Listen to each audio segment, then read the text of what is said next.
As algemas geladas tocaram meus pulsos enquanto o homem que eu havia visto roubar com meus próprios olhos erguia sua taça de uísque na minha direção, aquele sorriso repugnante estampado no rosto.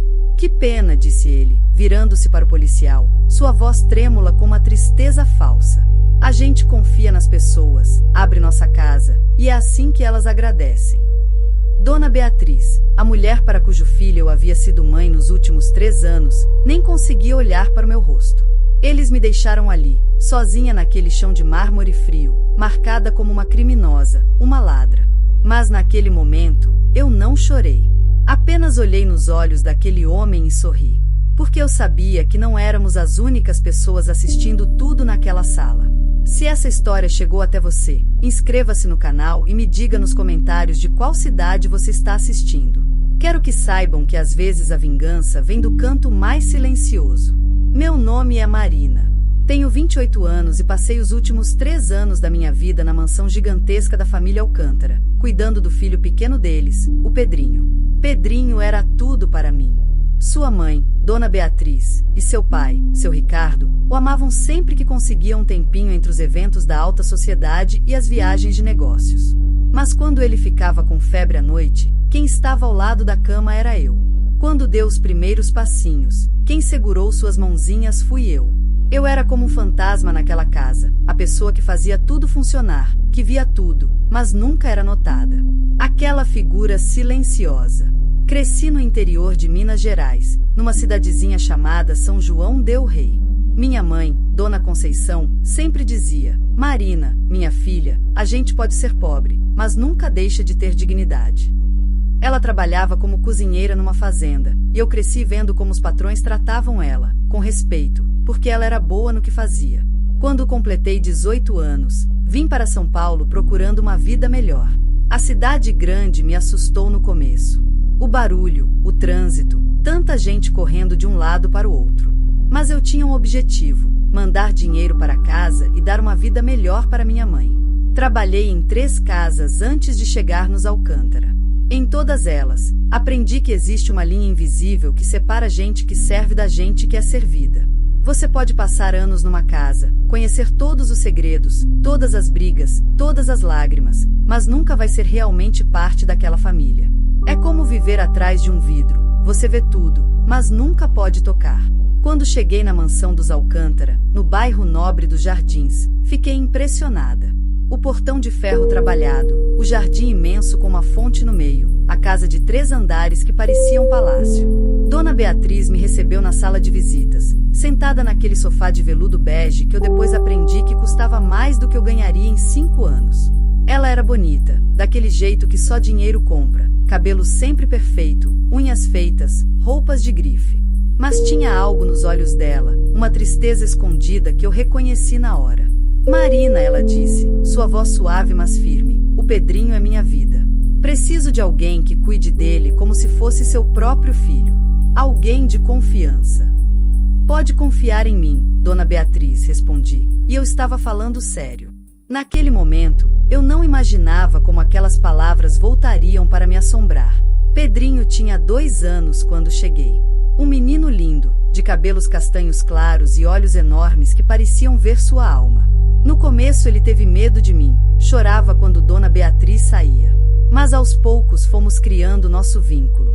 Eu cantava para ele as cantigas que minha mãe cantava para mim. Fazia aviõezinho com a comida para ele comer.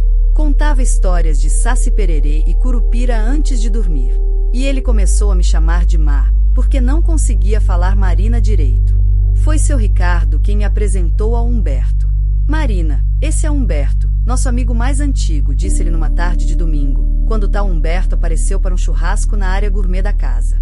É como um irmão para mim. O Pedrinho chama ele de tio Beto. Humberto Costa era tudo que as revistas de fofoca adoram.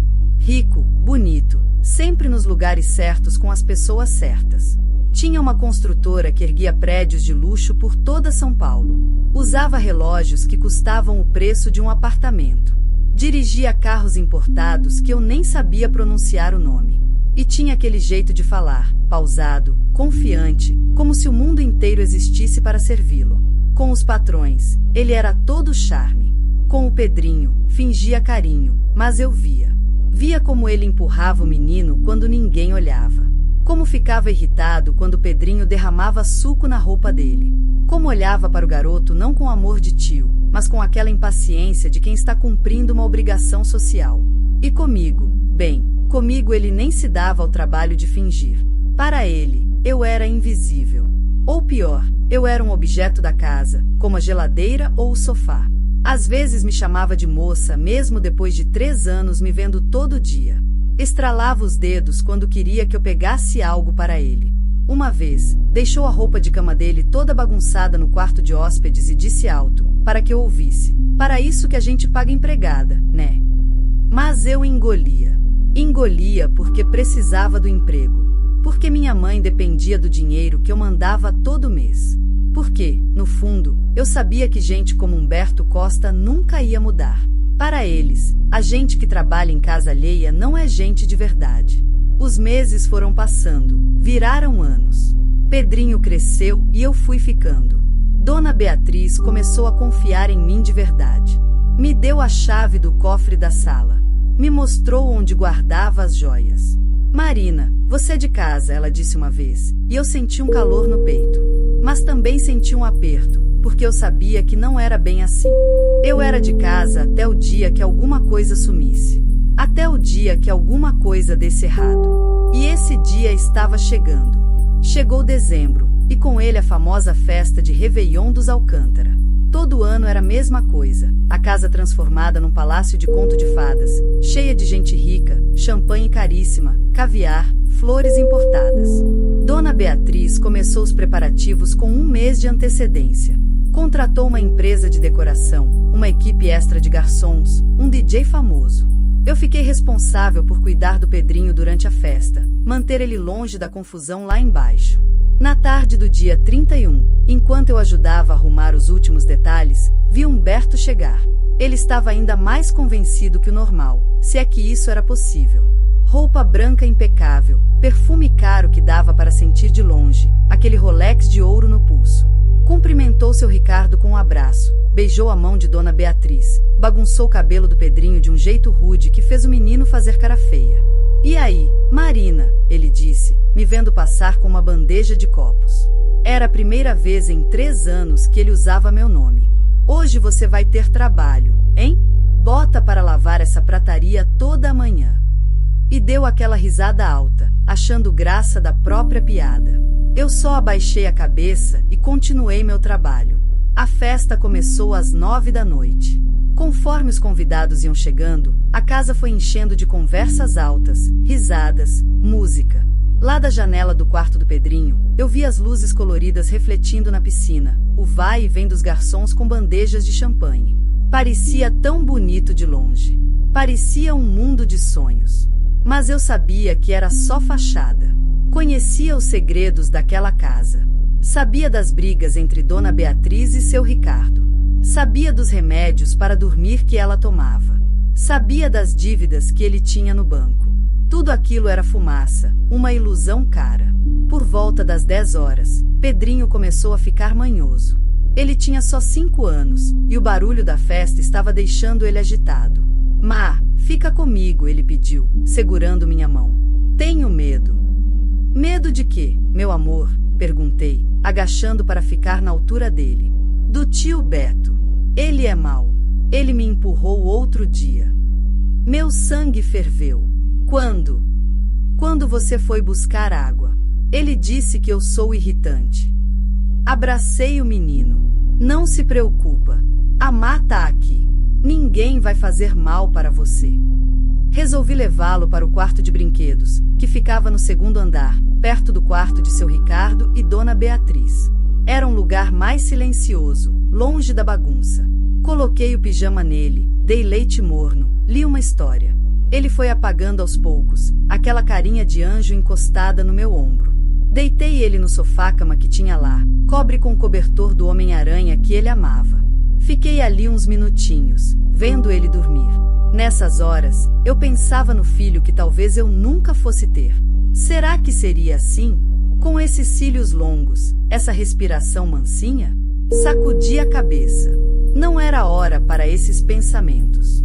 Estava prestes a descer quando ouvi um Dona Beatriz, logo ali do lado.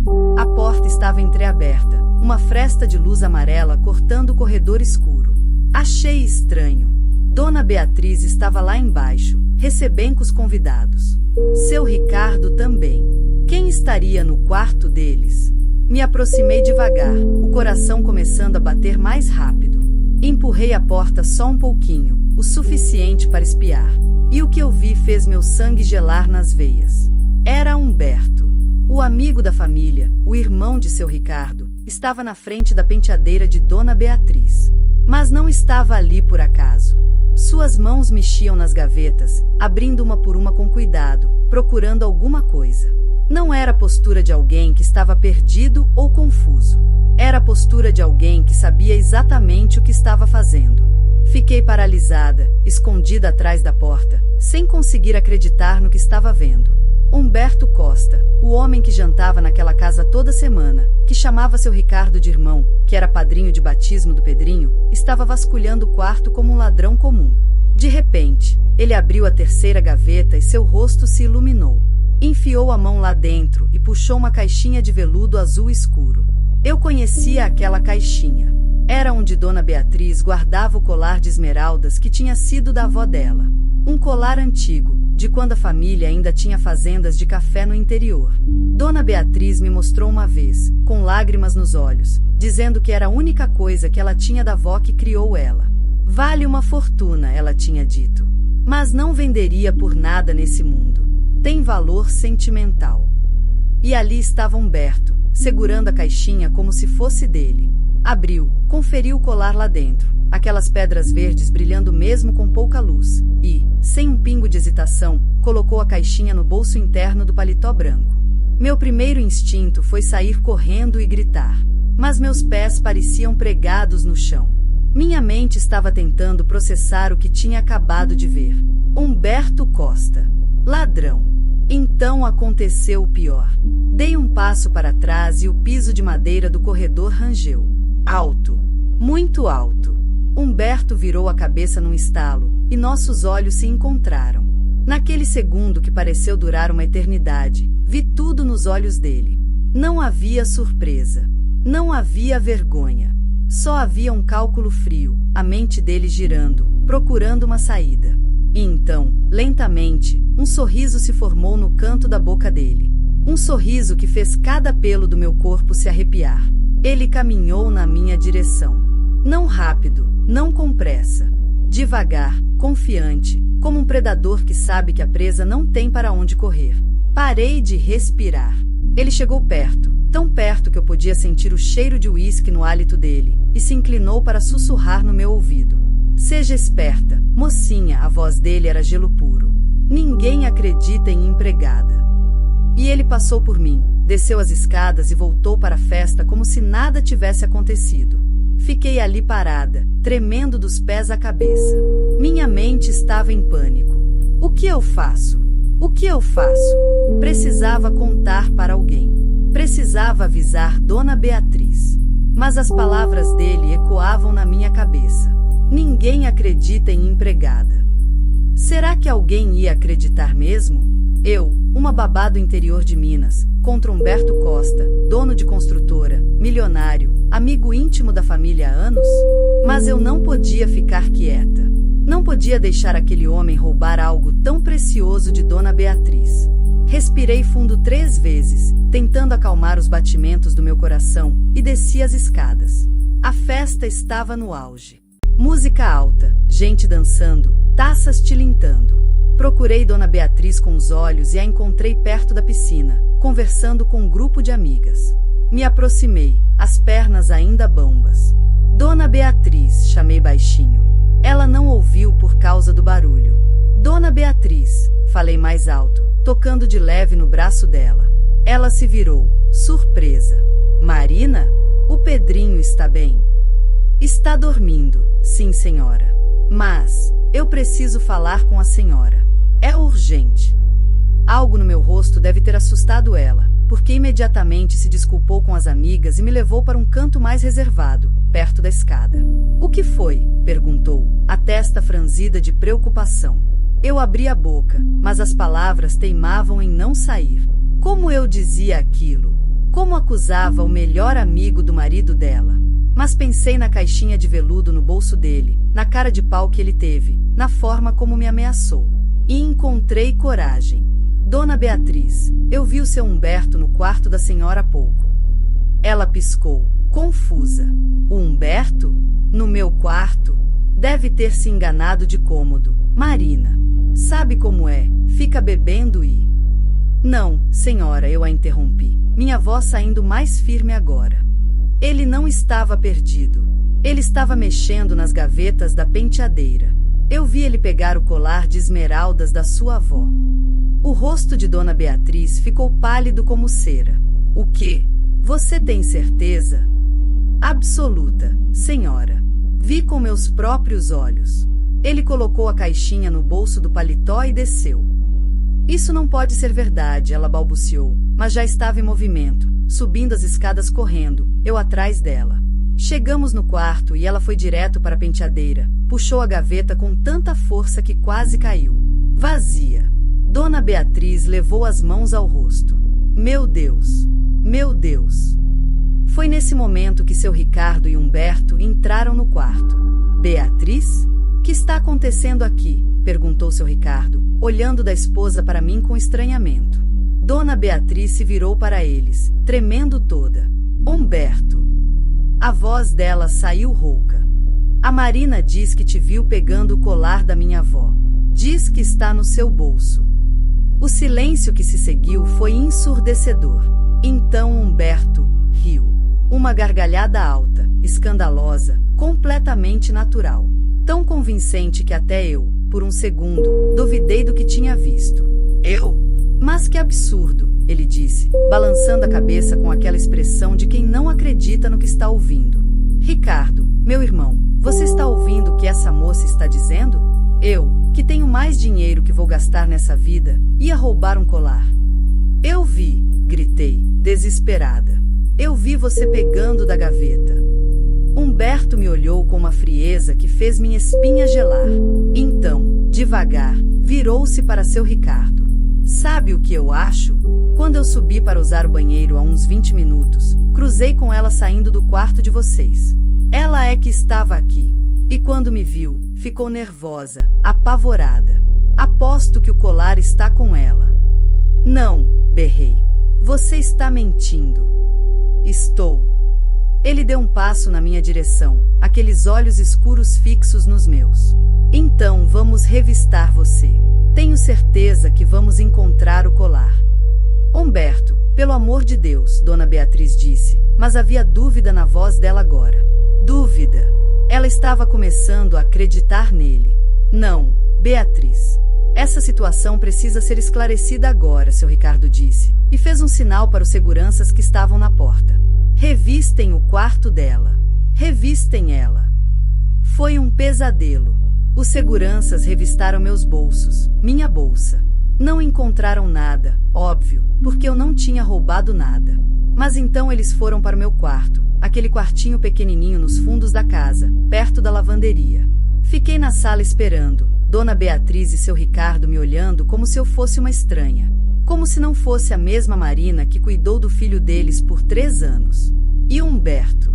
Humberto estava sentado no sofá, bebendo uísque, tão calmo quanto alguém assistindo televisão. 5 minutos depois, o segurança voltou. E na mão dele estava a caixinha de veludo azul. Encontramos dentro da fronha do travesseiro, senhor, ele disse. O mundo desabou. Meu coração parou. Literalmente senti ele parar de bater por um segundo quando vi aquela caixinha azul na mão do segurança. Não era possível. Não era possível que estivesse acontecendo aquilo comigo. Não, murmurei, a voz saindo fraca, distante, como se pertencesse a outra pessoa. Não, eu não coloquei isso ali. Eu juro por Deus, eu não. Mas ninguém estava me ouvindo. Dona Beatriz tinha a mão na boca, os olhos arregalados de choque e decepção. Seu Ricardo estava vermelho de raiva, as veias do pescoço saltadas. E Humberto?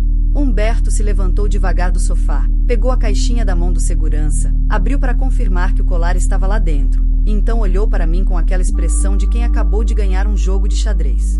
Marina, Dona Beatriz disse, e sua voz estava quebrada, trêmula. Como você pôde? Confiei em você. Deixei você cuidar do meu filho. Eu não fiz nada, gritei, as lágrimas finalmente escapando. Foi ele. Ele colocou isso no meu quarto. Eu vi ele roubar, por isso ele armou para mim. Chega! Seu Ricardo berrou, e eu nunca tinha visto ele tão furioso. Chega dessas mentiras. Você roubou da nossa casa e ainda tem coragem de acusar nosso melhor amigo? Você é uma. Ricardo, Humberto colocou a mão no ombro dele, com aquela voz calma, controlada, de quem está sendo a voz da razão. Eu sei que está chateado, mas precisa chamar a polícia. Isso é roubo. Ela precisa responder pelo que fez. Não, gritei de novo, mas minha voz estava sumindo no desespero. Não pode chamar a polícia. Eu não fiz nada. Humberto, por favor, fala a verdade. Por favor. Ele me olhou como se olha para um inseto. Sinto muito, Marina, mas não posso deixar que uma criminosa fique impune. Ricardo, faz a ligação. E foi assim que tudo desmoronou. Seu Ricardo pegou o telefone e discou para a polícia. Dona Beatriz se afastou de mim como se eu tivesse alguma doença contagiosa. Os outros convidados da festa começaram a aparecer na sala, atraídos pela confusão, sussurrando entre si, me olhando com nojo, com curiosidade mórbida. Eu estava ali, no meio daquele teatro do absurdo, e não conseguia acreditar que era real. 3 anos. 3 anos da minha vida dedicados àquela família. 3 anos acordando de madrugada quando Pedrinho tinha pesadelo. 3 anos abrindo mão dos meus domingos para ficar com ele quando os pais viajavam. 3 anos sendo leal, honesta, trabalhando duro. E bastou 1 minuto para tudo virar pó. A polícia chegou em 15 minutos. 2 policiais militares, um mais velho, de bigode grisalho, outro mais jovem, com cara de quem estava entediado com mais uma ocorrência de rotina. O mais velho, Sargento Oliveira, segundo a identificação, ouviu seu Ricardo contar a versão dele, ou melhor, a versão de Humberto. Então a empregada doméstica roubou um colar de valor da residência e foi pega em flagrante, o sargento resumiu, anotando tudo numa prancheta. Eu não roubei, tentei de novo, mas o policial nem olhou para mim. A senhora vai ter que nos acompanhar para a delegacia, ele disse, com aquele tom neutro, burocrático, de quem já viu essa cena 1000 vezes. Para ele, eu era só mais uma empregada que tentou roubar dos patrões. Mais uma estatística. Mas eu não fiz nada, insisti, a voz falhando. Ele que roubou. O Humberto. Eu só vi ele pegando o colar e tentei avisar. O sargento finalmente me olhou, e naquele olhar eu vi tudo o que precisava saber. Ele não acreditava em mim. Nenhum deles acreditava. Eu era pobre, a empregada, a que tinha motivos para roubar. Humberto era rico, bem vestido, amigo íntimo da família. Na balança da credibilidade, eu não tinha chance nenhuma. Vou ter que pedir que estenda os braços, senhora, o policial mais jovem disse, pegando as algemas. Foi naquele momento que tudo pareceu ficar em câmera lenta. As algemas se aproximando. Humberto no canto da sala, tomando mais um gole do uísque, aquele sorrisinho de satisfação no rosto. Dona Beatriz chorando baixinho. Seu Ricardo falando ao telefone com alguém, provavelmente o advogado dele. Os convidados da festa assistindo tudo como se fosse um episódio de novela. E eu, Marina, filha da Dona Conceição de São João del Rei, que nunca tinha roubado nem um chiclete na vida, prestes a ser presa por um crime que não cometi. As algemas tocaram meus pulsos. E então eu lembrei. Lembrei de 3 dias atrás. Pedrinho tinha acordado chorando no meio da noite, dizendo que tinha visto um homem feio no quarto dele. Eu acalmei ele, disse que era só pesadelo, mas o menino insistiu tanto que eu fiquei preocupada. No dia seguinte, enquanto Dona Beatriz estava no salão de beleza e seu Ricardo no escritório, eu fui até uma loja de eletrônicos no shopping e comprei uma babá eletrônica com câmera. Uma daquelas pequenas, com formato de bichinho, que as crianças adoram. Instalei ela no quarto de brinquedos, disfarçada dentro do urso de pelúcia gigante que Pedrinho ganhou no aniversário. A câmera ficava bem no olho do urso, e a conexão ia direto para um aplicativo no meu celular. Tinha sensor de movimento e gravava tudo automaticamente na nuvem. E aquele urso? Aquele urso estava posicionado de forma que conseguia ver perfeitamente a porta do quarto de Dona Beatriz e o corredor. Meu cérebro se iluminou como se alguém tivesse acendido todas as luzes de uma vez. Espera, eu disse, e minha voz saiu diferente agora. Não era mais desespero. Era alguma coisa fria, calculada. Espera um segundo. O policial pausou, as algemas ainda abertas. O que foi? Olhei para Humberto. Ele estava me observando com aquela sobrancelha erguida, curioso, mas ainda confiante. Ele não fazia ideia do que estava vindo. Sargento, eu disse, devagar, cada palavra pesada e clara. Antes de me levar, preciso que o senhor veja uma coisa. No quarto de brinquedos do Pedrinho, tem um urso de pelúcia. Um urso marrom grande, sentado na prateleira perto da janela. Seu Ricardo me olhou como se eu tivesse enlouquecido. Que história é essa agora? Que tem o urso? Tem uma câmera, eu disse, e finalmente olhei para ele, encarei ele de verdade. Instalei 3 dias atrás porque o Pedrinho disse que estava com medo, que achava que tinha alguém mexendo nas coisas do quarto à noite. Vocês não acreditaram nele, mas eu acreditei. E coloquei uma babá eletrônica escondida no urso. Dona Beatriz piscou, confusa. Uma câmera? Isso mesmo. Uma câmera com sensor de movimento. Grava tudo o que acontece no corredor e nas portas dos quartos. Virei para o sargento. Ela está conectada no meu celular através de um aplicativo. Grava na nuvem automaticamente. E hoje à noite, ela gravou tudo.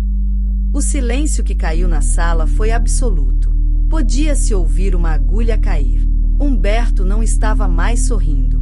A taça de uísque na mão dele tremeu, só um pouquinho, mas eu vi. Pela primeira vez desde que tudo começou, vi medo naqueles olhos. Isso é ridículo, ele disse, mas a voz não estava mais tão firme. Ela está inventando. Está desesperada. O celular está no meu bolso, eu disse para o sargento, ignorando Humberto completamente. Por favor, o senhor pode pegar e eu dou a senha. O aplicativo se chama Babycam. Só abrir e ver a última gravação. O policial mais jovem me olhou com ceticismo, mas o sargento Oliveira fez um sinal para ele. Pega o celular dela. O jovem enfiou a mão no bolso do meu avental e tirou meu celular. Um Samsung velho, com a tela rachada, que eu pagava em 12 vezes. Entreguei a senha, 1508, o aniversário da minha mãe, e o sargento desbloqueou. Que aplicativo? Ele perguntou. Babycam. O ícone é um ursinho azul. Todos na sala se aproximaram. Dona Beatriz, seu Ricardo, os seguranças, alguns convidados curiosos. Humberto ficou onde estava, mas eu sentia os olhos dele queimando em mim. O sargento achou o aplicativo, abriu. Na tela apareceu a última gravação, com data e hora, 31/12, 22h17. Ele deu play. No começo, só mostrava o corredor vazio, a porta do quarto de Dona Beatriz fechada. Então, aos 22h19, a porta se abriu. E lá estava ele. Humberto Costa, de paletó branco impecável, olhando para os lados antes de entrar no quarto. A câmera tinha gravado tudo em alta definição. Dava para ver perfeitamente o rosto dele, a forma como se movia, furtivo, culpado. 2 minutos depois, ele saiu. E dava para ver claramente, na gravação, ele ajeitando o paletó, a mão passando pelo bolso interno onde tinha escondido a caixinha. Mas a gravação não parou aí. Aos 22h23, eu apareci no vídeo. Minha expressão de choque ao ver a porta do quarto entreaberta. Eu me aproximando devagar, espiando. E então, minha reação, o susto, o recuo, quando Humberto me viu. E o melhor de tudo, o que selou o destino dele. Depois que eu desci, cerca de 10 minutos depois, a câmera gravou Humberto subindo de novo as escadas. Ele olhou para os lados, conferindo se não tinha ninguém, e entrou no corredor que levava aos quartos dos empregados. Ficou fora de campo por uns 30 segundos. Quando voltou, as mãos estavam vazias. O vídeo tinha registrado tudo. Ele roubando o colar. Ele me vendo. E ele indo até o meu quarto plantar a evidência. O sargento pausou o vídeo e ergueu os olhos. Olhou para Humberto. Todo mundo olhou para Humberto. O homem estava pálido. Não branco, não. Pálido, com aquele tom esverdeado de quem está prestes a passar mal. A taça escorregou da mão dele e se estilhaçou no chão de mármore, o barulho ecoando como um tiro na sala silenciosa. Isso é mentira, ele gaguejou. É montagem. Ela editou o vídeo. Montagem. O sargento Oliveira deu uma risadinha seca. Senhor, essa gravação tem carimbo de data, hora e localização por GPS. Está salva na nuvem, o que significa que tem registro de servidor. Não dá para editar isso sem deixar rastro digital. Ele se virou para o parceiro. Carlão, algema ele. O quê? Humberto deu um passo para trás. Vocês não podem me prender. Eu sou Humberto Costa. Vocês sabem quem eu sou? Eu jogo tênis com o secretário de segurança. E eu sou o sargento que tá cansado de gente rica achando que está acima da lei, Oliveira respondeu, com cansaço genuíno na voz. Pode levar ele, Carlão. O policial mais jovem se aproximou de Humberto, que agora estava em pânico total. Não. Ricardo, fala com eles. Somos amigos há 20 anos. Você me conhece. Seu Ricardo estava paralisado, olhando para a cena como se não conseguisse processar o que estava acontecendo. Dona Beatriz tinha as mãos no rosto, em choque total. Eu não entendo, seu Ricardo murmurou. Humberto, por quê? Você tem dinheiro. Você não precisa. Porque ele não tem mais dinheiro, uma voz disse. Todos se viraram. Era Cristiano, o motorista da família, que estava encostado na porta da sala. Ele sempre foi quieto, quase invisível como eu, mas agora estava falando, e tinha algo nos olhos dele, uma satisfação sombria. Do que você está falando? Seu Ricardo perguntou. Eu dirijo o Sr. Humberto há 5 anos, Cristiano disse. Nesses últimos meses, comecei a ouvir as ligações dele no carro. Ele achava que eu não prestava atenção, mas eu ouvia tudo. A construtora está falida, seu Ricardo. Ele perdeu tudo em contratos que não saíram, em propinas que não funcionaram, em dívidas de jogo. Está devendo milhões para banco, para agiota, para todo mundo. Ia declarar falência semana que vem. Humberto virou para Cristiano com ódio puro nos olhos. Cala a boca, o sargento Oliveira ordenou, empurrando Humberto na direção da porta. Você tem o direito de permanecer em silêncio. Qualquer coisa que disser poderá ser usada contra você. Mas Humberto não se calou. Enquanto era arrastado para fora, ele se virou para mim uma última vez e gritou: Você não é nada. Nada. Uma empregadinha de merda que teve sorte. Sorte não, eu respondi, minha voz firme pela primeira vez aquela noite. Preparação. Eu cuido das crianças, Humberto. E para cuidar delas direito, eu preciso estar atenta. Preciso ver tudo. Preciso me preparar para tudo. Até para gente como você. Eles o levaram. Desceram pela escada, atravessaram o jardim, empurraram ele para dentro da viatura enquanto os convidados da festa assistiam horrorizados. As luzes azuis e vermelhas cortaram a noite, as sirenes começaram a cantar, e Humberto Costa, o homem que achava que era intocável, foi levado embora como um criminoso comum. Porque era exatamente isso que ele era. Voltei para dentro da casa. Meus joelhos estavam fracos, minhas mãos tremendo com adrenalina. O sargento Oliveira me devolveu o celular. Desculpa por ter duvidado, ele disse, e parecia sincero. Você fez certo guardando essa gravação. Salvou sua vida. Obrigada, sargento. Ele acenou e foi embora com o parceiro, deixando apenas os estilhaços da festa, os convidados constrangidos se despedindo às pressas, e a família Alcântara em estado de choque na sala de estar. Dona Beatriz se aproximou de mim. Tinha lágrimas escorrendo pelo rosto, a maquiagem toda borrada. Marina, eu sinto muito. Tanto. Eu deveria ter acreditado em você. Você nunca nos deu motivo para duvidar e eu. Está tudo bem, eu disse, mas não estava. Não realmente. Algo dentro de mim tinha quebrado naquela noite.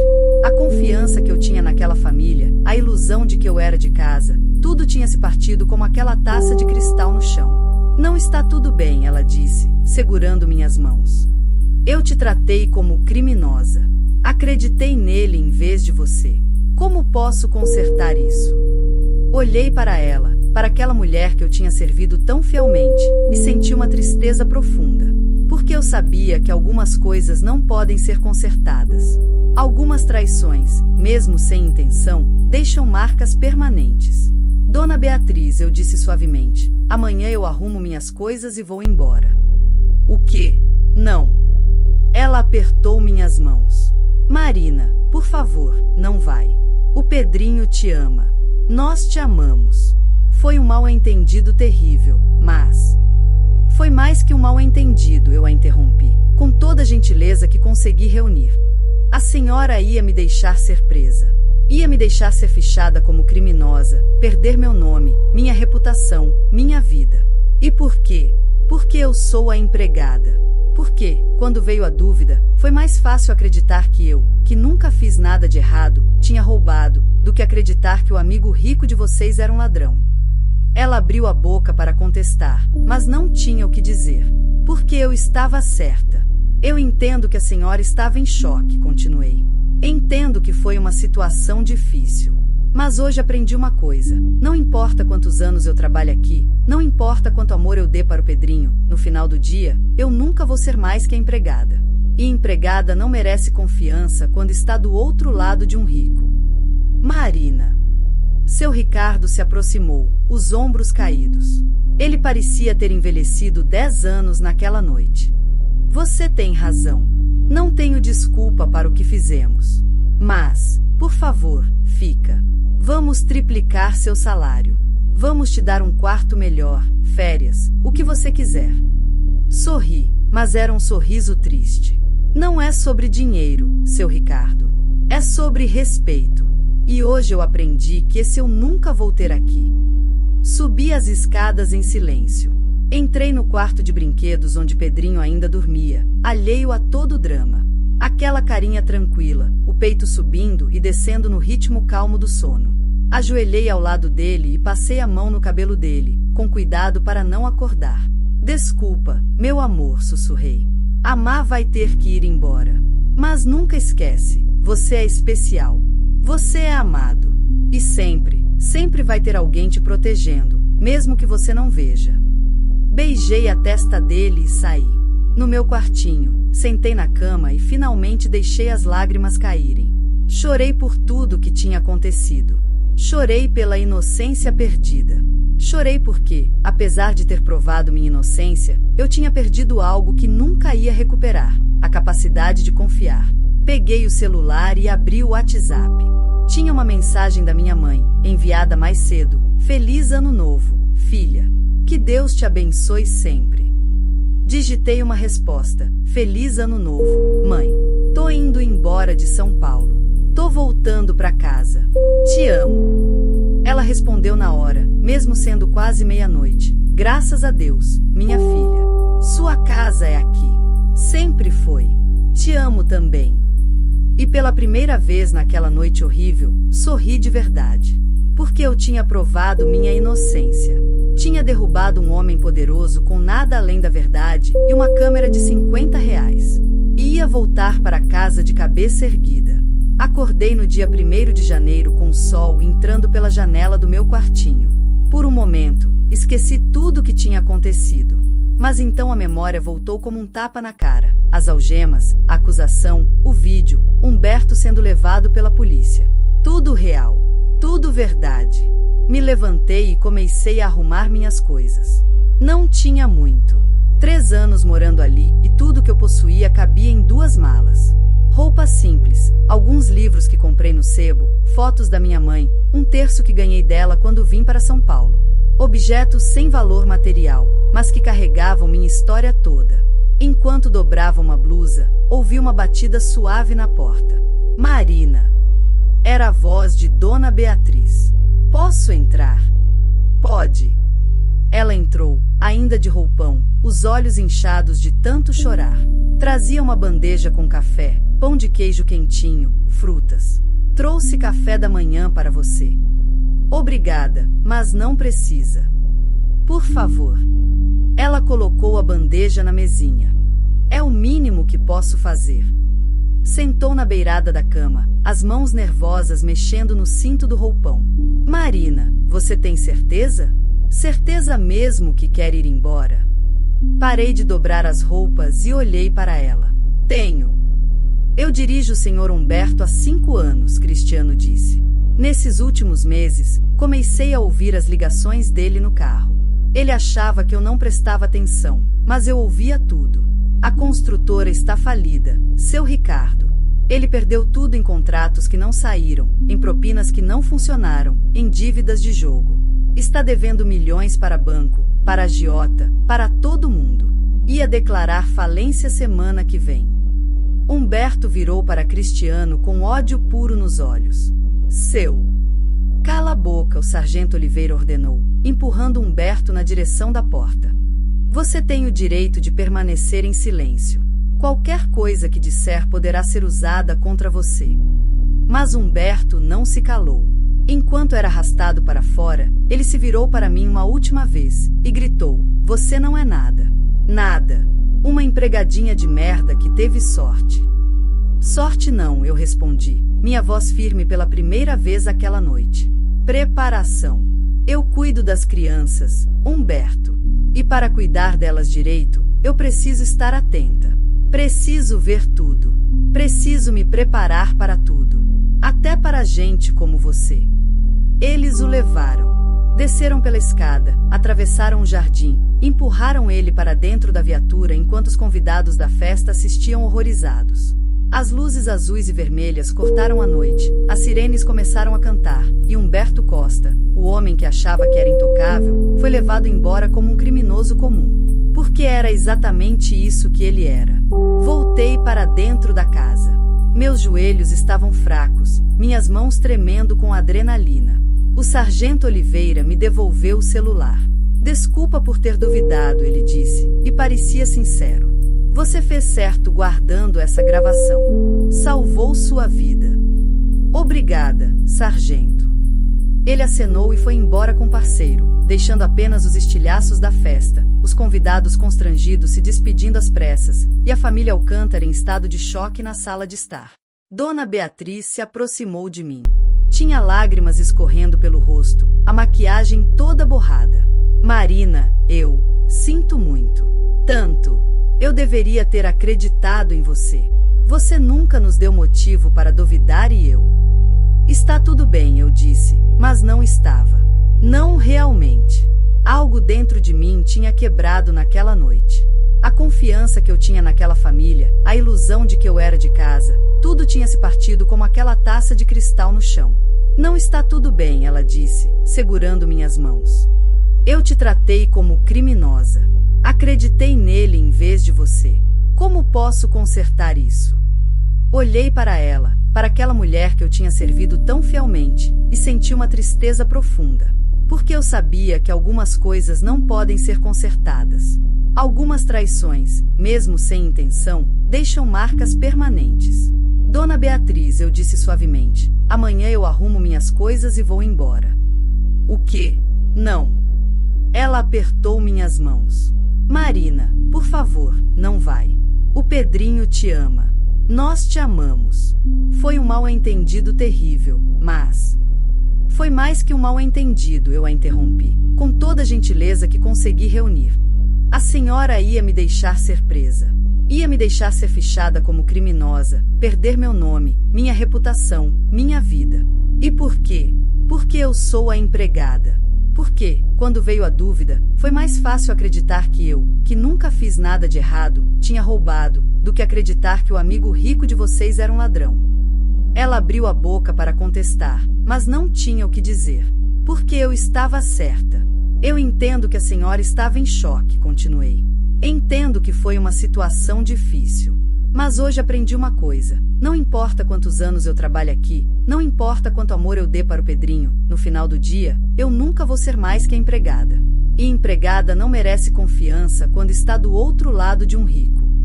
Marina. Seu Ricardo se aproximou, os ombros caídos. Ele parecia ter envelhecido 10 anos naquela noite. Você tem razão. Não tenho desculpa para o que fizemos. Mas, por favor, Fica. Vamos triplicar seu salário. Vamos te dar um quarto melhor, férias, o que você quiser. Sorri, mas era um sorriso triste. Não é sobre dinheiro, seu Ricardo. É sobre respeito. E hoje eu aprendi que esse eu nunca vou ter aqui. Subi as escadas em silêncio. Entrei no quarto de brinquedos onde Pedrinho ainda dormia, alheio a todo o drama. Aquela carinha tranquila, o peito subindo e descendo no ritmo calmo do sono. Ajoelhei ao lado dele e passei a mão no cabelo dele, com cuidado para não acordar. Desculpa, meu amor, sussurrei. Amar vai ter que ir embora. Mas nunca esquece, você é especial. Você é amado. E sempre, sempre vai ter alguém te protegendo, mesmo que você não veja. Beijei a testa dele e saí. No meu quartinho, sentei na cama e finalmente deixei as lágrimas caírem.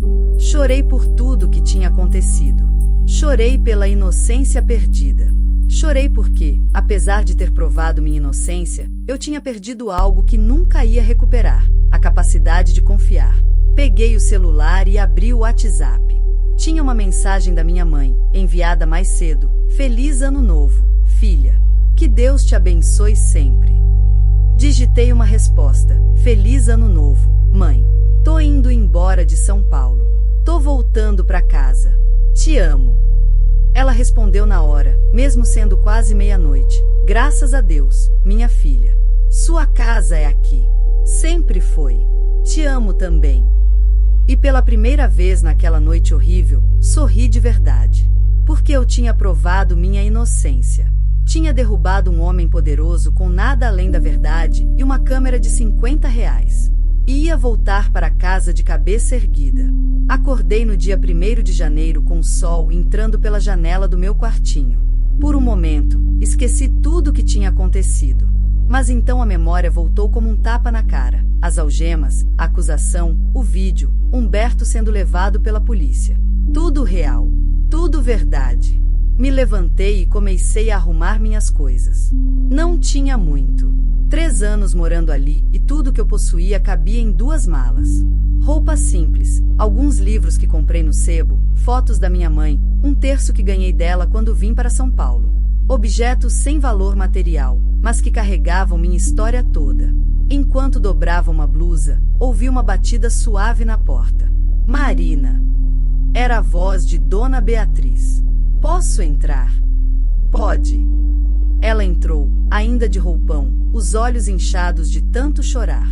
Trazia uma bandeja com café, pão de queijo quentinho, frutas. Trouxe café da manhã para você. Obrigada, mas não precisa. Por favor. Ela colocou a bandeja na mesinha. É o mínimo que posso fazer. Sentou na beirada da cama, as mãos nervosas mexendo no cinto do roupão. Marina, você tem certeza? Certeza mesmo que quer ir embora? Parei de dobrar as roupas e olhei para ela. Tenho. Obrigada, Cristiano. Isso significa muito.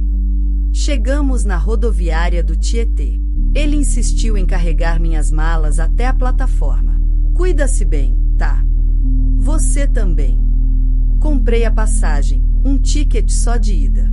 Sentei numa daquelas cadeiras de plástico da rodoviária, o urso de pelúcia no colo, e esperei. Peguei o celular e vi que tinha várias mensagens. Uma da Dona Beatriz. Boa viagem. Vai com Deus. Uma do seu Ricardo. Obrigado por tudo que fez pelo nosso filho. E uma de um número desconhecido. Abri. Curiosa. Marina, aqui é a repórter Juliana Campos, do jornal O Estado. Soube do caso que aconteceu ontem na mansão dos Alcântara. O sargento Oliveira me passou seu contato. Com sua permissão prévia, ele disse: gostaria muito de conversar com você. Sua história merece ser contada.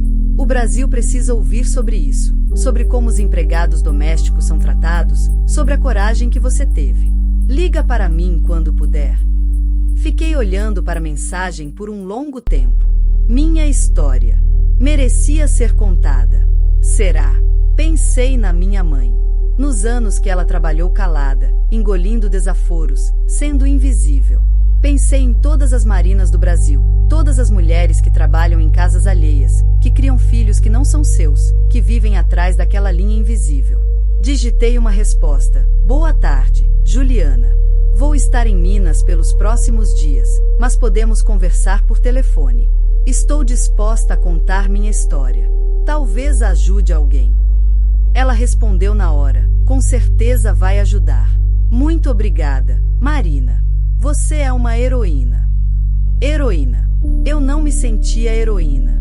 Me sentia cansada, machucada, aliviada. Mas se minha história podia fazer diferença, então valia a pena contar. O ônibus foi chamado. Entrei, procurei meu lugar, janela, que sorte, e me acomodei. A mulher do lado era mais velha, cabelos grisalhos, cara de quem tinha vivido muito. Me deu um sorriso simpático. Voltando para casa? Ela perguntou. Voltando para casa, confirmei. Primeira viagem de ônibus do ano. Bom sinal. Ela tirou um saco de balas da bolsa. Quer uma? Obrigada. Peguei uma bala de hortelã. O ônibus começou a se mover, saindo devagar da rodoviária, ganhando velocidade na avenida. São Paulo ia ficando para trás. Os prédios, o trânsito, o barulho, tudo diminuindo no retrovisor da minha vida. Abracei o urso de pelúcia e encostei a cabeça na janela. 3 anos. 3 anos de aprendizado, de crescimento, de dor. Mas também de amor. O amor que senti pelo Pedrinho, o amor que aprendi a ter por mim mesma, pela minha dignidade. Meu celular tocou. Era minha mãe, videochamada. Atendi. Filha, já está no ônibus? Já, mãe. Chego aí umas 8 da noite. Vou fazer aquele frango com quiabo que você adora. E pão de queijo. E doce de leite. Ela sorriu, aquele sorriso cheio de rugas e amor. Minha menina voltando para casa. Mãe, eu te amo. Obrigada por tudo que você me ensinou. Sobre dignidade. Sobre ter espinha dorsal. Sobre não baixar a cabeça. Os olhos dela ficaram marejados. Você sempre foi forte, Marina. Desde pequenininha. Sempre soube que você ia longe. Não sei se fui longe, mas aprendi muito. E vai aprender mais. A vida é assim, um aprendizado atrás do outro. Ela assoou o nariz. Agora descansa. Você merece descansar. Tchau, mãe. Te amo. Eu também te amo, filha. Mais que tudo. Desliguei e olhei pela janela. A estrada se estendia à frente, longa e incerta. Não sabia o que ia fazer em São João del Rei. Talvez ajudar minha mãe. Talvez procurar outro trabalho. Talvez estudar. Sempre quis fazer pedagogia, trabalhar com crianças de verdade, não só como babá. O futuro era uma página em branco. E pela primeira vez em muito tempo, isso não me assustava. Me deixava animada. Peguei o envelope que seu Ricardo tinha me dado e abri. Além do dinheiro, tinha a carta de recomendação. Li. A quem possa interessar. Marina da Silva trabalhou em nossa residência por 3 anos como babá de nosso filho. Durante esse período, demonstrou qualidades raras: lealdade, integridade, inteligência e, acima de tudo, coragem. Em um momento de crise, quando foi injustamente acusada de um crime que não cometeu, Marina manteve a calma e provou sua inocência de maneira brilhante. Ela não é apenas uma profissional excepcional, mas uma pessoa de caráter admirável.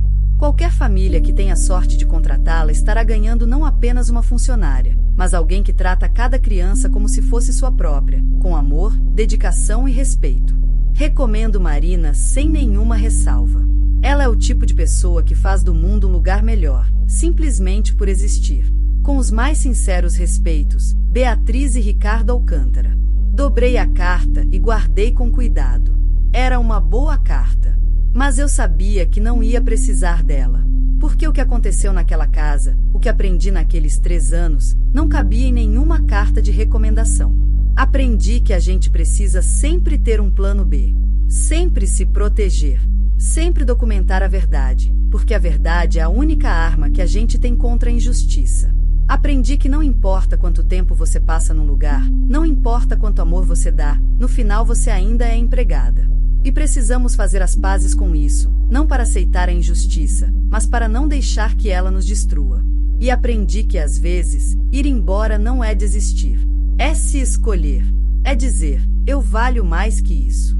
O ônibus ganhou a estrada, Fernão Dias, rumo a Minas. A paisagem começou a mudar, menos prédios, mais verde, mais céu. Fechei os olhos, pela primeira vez em dias, consegui relaxar de verdade. Sonhei com campos abertos. Com a casa da minha mãe, pequena mas cheia de amor. Com Pedrinho crescendo, virando um homem bom, um homem que trata bem quem trabalha para ele. Com um futuro onde meninas como eu não precisam esconder câmeras em ursos de pelúcia para provarem sua inocência. Quando acordei, já era quase noite. As luzes de Belo Horizonte brilhavam ao longe. Estávamos chegando. A senhora do meu lado tinha pegado no sono também, a cabeça pendendo para o lado. Olhei para o urso de pelúcia no meu colo. A câmera ainda estava lá, escondida no olho esquerdo. Pensei em tirá-la, mas resolvi deixar. Era uma lembrança. Uma lembrança de que a gente sempre precisa estar atenta. De que a gente sempre precisa se proteger. Mas também era uma lembrança de que a verdade, por mais escondida que esteja, sempre encontra um jeito de aparecer. O ônibus entrou na rodoviária de Belo Horizonte. Peguei minhas malas, agradeci a senhora simpática e desci. Lá fora, já esperando, estava minha mãe. Dona Conceição, de avental florido, os braços abertos, aquele sorriso que aquece a alma.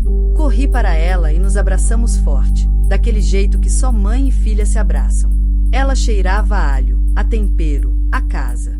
Bem-vinda de volta, minha filha, ela disse, a voz embargada. É bom estar em casa, mãe. É tão bom estar em casa. E era mesmo. Porque às vezes, a gente precisa sair, precisa se perder, precisa quebrar a cara, para entender o valor do lugar de onde veio. Para entender que lar não é a mansão de 3 andares com lustre de cristal. Lar é onde tem gente que acredita em você, que te conhece de verdade, que não duvida da sua palavra. Lar é onde você não precisa provar que é honesta. Porque já sabem. Entramos no Fusca velho da minha mãe, que ela ainda insistia em dirigir apesar da idade. Durante o caminho para São João del Rei, ela foi me contando as novidades da cidade. Quem casou, quem teve filho, quem morreu, quem mudou de vida. E eu fui contando minha história. Toda ela. Desde o dia que cheguei na mansão dos Alcântara até o momento em que aquelas algemas se aproximaram dos meus pulsos. Ela escutou tudo em silêncio, só soltando pequenas exclamações aqui e ali. Essa câmera foi ideia sua? Ela perguntou quando terminei. Foi. Ela bateu no volante, orgulhosa. Essa é minha menina. Esperta. Preparada. Ah, Marina, você não sabe o orgulho que estou sentindo. Mas eu perdi o emprego, mãe. Não perdeu nada. Você saiu de cabeça erguida, com sua dignidade intacta. Isso vale mais que qualquer emprego. Ela olhou para mim de canto. E agora? Qual é o plano? Não sei ainda. Pensei em descansar uns dias. Depois, não sei. Talvez voltar a estudar. Sempre quis fazer faculdade. Então faz. Você é nova, é inteligente. O mundo é seu, filha. Chegamos em São João del Rei, já era noite alta. A cidade estava quieta, iluminada apenas pelos postes amarelos da rua. Tudo tão diferente de São Paulo. Tão pequeno, mas tão acolhedor. Entramos em casa, aquela casinha simples, de 2 quartos, com quintal onde minha mãe plantava temperos. Cheiro de frango com quiabo vindo da cozinha. Minha cama arrumada com lençóis limpos. Minhas coisas antigas guardadas com carinho. Vou esquentar a comida, minha mãe disse. Você deve estar morrendo de fome. Estou. Jantamos devagar, conversando, rindo, recuperando o tempo perdido. E naquele momento, sentada à mesa de madeira velha da cozinha, comendo a comida da minha mãe, com o urso de pelúcia encostado na cadeira ao lado, eu finalmente me senti em paz. A história que tinha começado com algemas se fechava com um abraço. E se você chegou até aqui, obrigada por me ouvir. Obrigada por se importar com a história de uma babá de 28 anos que quase foi presa por um crime que não cometeu. A vida tem dessas ironias. A gente acha que conhece as pessoas. Acha que está seguro. Mas nunca estamos. Por isso, sempre tenha um plano B. Sempre se protejam. Sempre acreditem na própria verdade. E lembrem-se, às vezes, a salvação vem do lugar mais inesperado. Às vezes, é um urso de pelúcia com uma câmera no olho. Às vezes, é a coragem de não abaixar a cabeça quando o mundo inteiro diz que você não vale nada. Porque você vale. Eu valho. Todos nós valemos. E ninguém, absolutamente ninguém, pode tirar isso da gente.